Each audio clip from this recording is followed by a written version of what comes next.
Hello friends, आज हम बनाने जा रहे हैं पनीर अंगारा। और पनीर अंगारा तो टिक्का तो साथ में बनेगा ही, क्योंकि बिना टिक्का के पनीर अंगारा कैसे बनाएं। तो जब भी आप इस रेसिपी को बनाएंगे तो आपसे एक सवाल ज़रूर पूछा जाएगा कि आपने ये कैसे बनाया है या फिर आपने इसे कहाँ से मंगाया है। तो चलिए देख लेते हैं कि इस रेसिपी को कैसे बनाना है। तो एक बाउल में मैंने 2 चम्मच दही डाला है और 1 चम्मच भर के कश्मीरी लाल पाउडर ऐड किया है और चौथाई चम्मच तीखी वाली लाल मिर्च पाउडर ऐड किया है, आधी चम्मच हल्दी पाउडर, तो गरम मसाला भुना जीरा पाउडर आधा चम्मच ऐड किया है और सभी चीज़ों को अच्छे से मिक्स कर लेना है। साथ ही मैंने 1 चम्मच सरसों का तेल डाला है, तो आप सरसों के तेल की जगह रिफाइंड ऑयल का भी यूज़ कर सकते हैं। तो सभी चीज़ों को अच्छे से मिक्स कर लिया है। तो बाइंडिंग के लिए थोड़ा सा बेसन यूज़ करेंगे, तो ये मैंने भुना हुआ बेसन यूज़ किया है। तो 2 चम्मच बेसन को मैंने भून लिया था, तो वही डाल दिया है और सभी चीज़ों को अच्छे से मिक्स कर लिया है। यहाँ पर मैंने 200 ग्राम पनीर लिया है, तो पनीर को हमें बड़े बड़े क्यूब्स में कट कर लेना है। तो पनीर को मैंने बड़े बड़े पीसेस में काट लिया है और ये मैंने मार्केट वाला पनीर यूज़ किया है। अगर आप चाहें तो आप घर में पनीर बना कर उसे यूज़ कर सकते हैं। सो फ्रेंड्स, पनीर की रेसिपी अगर आपको अच्छी लगी आप ट्राई ज़रूर करें और कमेंट बॉक्स में लिख के एक प्यारा सा कमेंट दे दें। तो पनीर को मैंने चारों तरफ से काट लिया है और इसके बड़े बड़े क्यूब्स बन के तैयार हो गए हैं। और जो मैंने मसाला को बना के रखा था, तो उस मसाले में पनीर को हमें मैरिनेट करना है। तो एक एक पनीर का टुकड़ा मसाले में डालेंगे और इसे अच्छे से कोटेड करके इसे सेट होने के लिए छोड़ देंगे। तो मैं इसको ऐसे ही छोड़ दूँगी, अगर आप चाहें तो इसे आप फ्रिज में छोड़ दें, जिससे पनीर के पीस में मसाला से सेट हो जाता है। तो सारे पनीर मैंने मसाला से कोटेड कर लिया है। इसे लगभग 10 से 15 मिनट के लिए इसे छोड़ देंगे। और दूसरी तरफ मैंने कढ़ाई ली है, तो कढ़ाई में सरसों का तेल डाल दिया है और तेल में 1 तेज़पत्ता डाला है और 2 हरी इलायची डालेंगे और छोटा टुकड़ा मैंने जावित्री डाला है, 1 छोटा टुकड़ा दालचीनी का, 4 से 5 लौंग और 7 से 8 काली मिर्च डाल दी है। तो मसालों को मैं अच्छे से कुक कर लेना है। तो 7 से 8 के लिए लहसुन की मैंने पहले छील के रख ली है, तो उसे भी यहीं पर डाल देंगे। और जब लहसुन अच्छे से कुक हो जाएगी, इसके बाद में मैंने प्याज को रफली चॉप कर लिया है। तो मैंने एक बड़ा प्याज लिया था, तो उसी के ऊपर डाल देंगे और प्याज को गोल्डन ब्राउन तक कुक करना है। इसके बाद 1 इंच बराबर अदरक का टुकड़ा काट के डाल देंगे और मसालों को अच्छे से कुक कर लेंगे। तो प्याज का कलर चेंज हो गया है और 3 मैंने मीडियम साइज टमाटर लिए हैं, तो टमाटर को मैंने काट के डाल दिया है। और ये टमाटर थोड़े खट्टे हैं, अगर आपको हाइब्रिड टमाटर मिल जाए तो आप उसका यूज़ करें, क्योंकि हाइब्रिड टमाटर जो होता है वो खट्टा नहीं होता है और इससे प्यूरी काफ़ी अच्छी बन जाती है। अगर आप लोग हाइब्रिड टमाटर का यूज़ कर रहे हैं तो लगभग 4 से 5 टमाटर लें आप। तो यहाँ पर टमाटर भी अच्छे से कुक हो चुके हैं, इसकी स्किन भी सॉफ्ट हो चुकी है। तो मसालों को ठंडा होने के लिए छोड़ देंगे और ठंडा होने के बाद ही इसे ग्राइंड करना है। अगर मसाले ग्राइंड करते समय गर्म होंगे तो वो जार से बाहर निकलने लगते हैं, इसलिए एक बात का हमेशा यह ध्यान रखना है कि मसाले हमें ठंडे करने के बाद ही ग्राइंड करना है। और दूसरी तरफ मैंने पैन लिया है, पैन में 1 चमचे के बराबर तेल को स्प्रेड कर दिया है और जो मैंने पनीर को मैरिनेट करके रखा था तो वो भी अच्छे से सेट हो चुका है। पनीर के एक एक क्यूब्स हम इसी पैन में डाल देंगे। इन्हें हमें अच्छे से सेक लेना है जब तक इनका कलर चेंज ना हो जाए। इसके लिए आप अवन का भी यूज़ कर सकते हैं। और पनीर को पैन में डालने के बाद इसे तुरंत से हमें नहीं चलाना है, वरना क्या होगा, इसका मसाला छूट जाएगा और पनीर सादा निकल आएगा।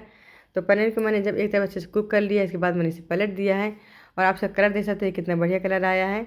तो पनीर को निकाल लिया है और जो मैंने मसाले को कुक करके रखा तो मसाले ठंडे हो चुके हैं और टमाटर की स्किन मैंने निकाल दी है और बहुत ही आसानी से टमाटर की स्किन इस तरह से निकल आती है। तो टमाटर के छिलके हटा दिए हैं और एक मिक्सी का जार लिया है, तो उसी जार में पूरा मसाला में फिल कर देना है और मसाले ग्राइंड करके इसका फाइन पेस्ट बना के तैयार कर लेंगे। तो जब मैंने मसाले कुक किए थे तो मुझे काजू डालने की ध्यान भूल गई थी, इसलिए मैंने काजू को थोड़ी देर पहले भिगो के रख दिया था, तो वही काजू मैंने यहाँ पर डाल दिए हैं। आप सभी चीज़ों को ग्राइंड कर लेंगे, तो काजू का आप भून कर भी यूज़ कर सकते हैं। तो मसाला हमारा बढ़िया से ग्राइंड हो चुका है, आप देख सकते हैं कि इसका एकदम फाइन पेस्ट बनकर तैयार हो गया है। अब करी बनाने के लिए हमें कुछ सूखे मसाले तैयार करने हैं। तो मैंने एक छोटा सा बाउल लिया, इसमें 1 चम्मच बराबर धनिया पाउडर ऐड किया है, आधी चम्मच हल्दी पाउडर और आधी चम्मच से कम लाल मिर्च पाउडर ऐड किया है और 1 चम्मच भर के मैंने कश्मीरी लाल मिर्च पाउडर ऐड किया है और 1 चम्मच काली मिर्च पाउडर ऐड करेंगे और आधा कप पानी डाल के इसे अच्छे से घोल लेना है। ऐसा करने से क्या होता है कि मसाले अच्छे से फूल जाते हैं और जब इसे कुक करेंगे तो कुक करने में अच्छे से मसाले कुक भी होते हैं। और साथ में 1 चम्मच नमक ऐड करेंगे, तो नमक आप अपने टेस्ट के अकॉर्डिंग ऐड करिएगा।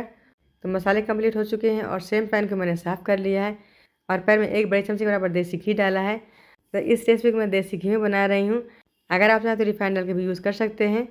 तो घी अच्छे से गर्म हो गया है, मैंने 1 से 2 चम्मच बराबर कसूरी मेथी ली, तो उसे हाथों से क्रश करके डाल दिया है। तो कसूरी मेथी अच्छे से कुक हो गई है और जो मैंने मसालों को घोल के रखा था तो उन मसालों को पर डाल देना है और जब तक ऑयल रिलीज़ ना हो तब तक उसे हम भूनते रहेंगे। तो कटोरी में थोड़ा सा मसाला लगा रह गया है, तो कटोरी में आधा कप पानी डाला है और वही पानी मैंने पैन में डाल दिया है। तो मसाला हमारा अच्छे से कुक हो चुका है, इसका कलर भी चेंज हो गया है और ग्राइंड किया हुआ मसालों का पेस्ट भी इसी में डाल दिया है, इसे भी अच्छे से कुक कर लेना है। वैसे लहसुन अदरक और प्याज को मैंने पहले ही कुक कर लिया था, इसलिए इस समय मसालों को कुक करने की ज़रूरत नहीं है, सिर्फ इतना ही कुक करें जब तक ये अच्छे से बॉयल ना होने लगे। मसाले को डालने के बाद घी में इसे अच्छे से मिक्स कर लेंगे और जिस जार में मसाला ग्राइंड किया था तो उसी जार में मसाला लगा रह गया था, उसमें मैंने 1 कप पानी डाल दिया है और वो वाला पानी भी मैंने पैन में डाल दिया है। अब पैन को मैंने लीड से कवर किया है, इसे लगभग 5 मिनट तक के लिए मीडियम फ्लेम में कुक करेंगे। तो मसाले अच्छे से कुक हो चुके हैं और हमारी ग्रेवी बनके तैयार हो गई है। और एक बड़ा शिमला मिर्च लिया है और एक बड़े साइज़ का प्याज लिया है। तो दोनों चीज़ों को मैंने रफली चॉप कर लिया है और चॉप करने के बाद इसी ग्रेवी में डाल देना है और ग्रेवी को लगभग 3 से 4 मिनट तक के लिए मीडियम फ्लेम में कुक करेंगे, जिससे शिमला मिर्च और प्याज भी सॉफ्ट हो जाएगा और अच्छे से कुक भी हो जाएगा। तो पैन को दोबारा से लीड से कवर करेंगे और लगभग 3 से 4 मिनट तक के लिए इसे मीडियम फ्लेम में कुक करना है। तो 4 मिनट हो चुके हैं और हमारी जो सब्जियाँ वो भी अच्छे से कुक हो चुकी हैं। तो आप देखते हैं मैंने पैन का कवर हटा दिया है और ग्रेवी काफ़ी बढ़िया से कुक हो चुकी है और जो मैंने शिमला मिर्च और प्याज डाले थे तो वो भी सॉफ्ट हो चुके हैं और कुक होने के बाद ग्रेवी भी काफ़ी थिक हो चुकी है। तो ग्रेवी की थिकनेस बिल्कुल परफेक्ट बनी है। तो ग्रेवी इससे पतली अच्छी नहीं होती है, ना ही ज़्यादा गाढ़ी अच्छी होती है। तो इसलिए जब भी ग्रेवी बनाए तो बिल्कुल इसी कंसिस्टेंसी में बनाएं। अब ग्रेवी कुक होने के बाद हमें इसमें पनीर ऐड कर देना है। तो पनीर टिक्का डालने के बाद इसे हल्के हाथों से कुक करेंगे और इसका गैस का फ्लेम मीडियम टू लो कर देंगे और मीडियम टू लो फ्लेम लगभग 2 मिनट के लिए इसे हमें कुक करना है, इससे जो पनीर टिक्का है तो इसके अंदर ग्रेवी का फ्लेवर अच्छे से आ जाए। और मैंने एक कसूरी मेथी पहले ही डाल दी थी, तो कसूरी मेथी को आप दोबारा से भून लें और भूनने के बाद उसे मैश करके डाल दें, इससे इसका फ्लेवर बहुत बढ़िया आता है। तो पनीर टिक्का ग्रेवी में डालने के बाद पैन को दोबारा से लीड से कवर करेंगे और 2 से 3 मिनट के लिए इसे मीडियम टू लो फ्लेम में कुक करेंगे। तो 3 मिनट हो चुका है और लीड को मैंने हटा दिया है और बढ़िया से हमारा पनीर बनकर तैयार हो गया है। और एक बड़ी चमचे बराबर मैंने दूध की मलाई ली है, तो मलाई को इसी में अच्छे से मिक्स कर देना है और मलाई की जगह आप फ्रेश क्रीम का भी यूज़ कर सकते हैं। तो मलाई को भी ग्रेवी में अच्छे से मिला लेंगे। तो मैं पनीर अंगारा बनाने वाली हूँ। इसके लिए मैंने एक कोयले का टुकड़ा गरम कर लिया है गैस में, या फिर ये कह के मैंने कोयले के टुकड़े लाल कर लिया है और पैन के बीच में एक छोटी कटोरी रखेंगे और कटोरी में लाल किया हुआ कोयले का टुकड़ा रख देंगे और कोयले के ऊपर 1 पिंच के बराबर हींग डालेंगे और इसमें आधी चम्मच या फिर 1 चम्मच देसी घी डालेंगे।